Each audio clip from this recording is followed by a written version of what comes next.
A trip to Ganden Monastery requires a half-day excursion from the old town, but merits the effort. What we see today at Ganden is a reconstruction. During the 1959 uprising, Ganden's monks took up arms against the Chinese military. When the monks forced the Chinese soldiers to retreat, the PLA responded by bringing in artillery and aerial bombardment to blow the monastery to pieces. In the 1980s, visitors to Ganden Monastery came across a scene of desolation akin to Aleppo, with its grimly bombed-out ruins. Starting in 1982, local devotees gradually rebuilt the monastery, brick by brick. Now it has been returned to its former glory, although a PLA cantonment has been set up on the site to keep an unblinkingly watchful eye on the monks. I recommend starting a visit to Ganden Monastery by completing its external circuit, which predates the monastery. It is a place of veneration and beauty, with astonishing views over the Lhasa Valley. Fortunately, its sites were spared the idiotic brutality that shattered the main monastery, as Red Guards seldom worked their revolutionary fervor against natural sites of sacred reverence. Probably the most significant part of the circuit is the Woserpuk. This is a yellow temple that was the retreat for Tsongkhapa, a philosopher monk of the 15th century. Other features along the circuit included symbolic Tibetan letters as well as footprints and handholds made by Tsongkhapa. In recent years, other decorations have been detected along the path.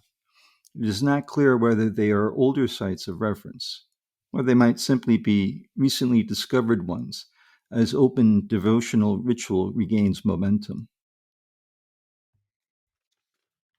When completing the circuit, you might be accompanied by a jolly Tibetan family of pilgrims, if you're lucky enough to run into one. Their good humor will enliven the circumambulation. Once you have completed the circuit, you come to the rebuilt monastery.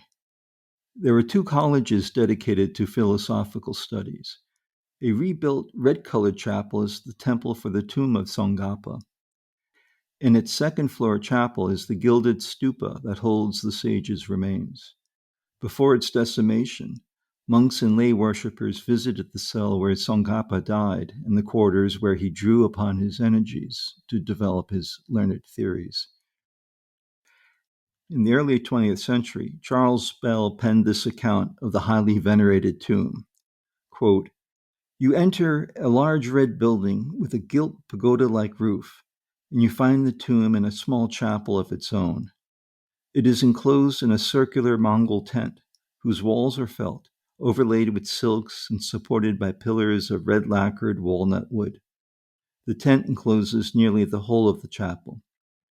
Further back in the center of the tent is a gold image of Tsongkhapa, 3 feet high, seated Buddha-wise.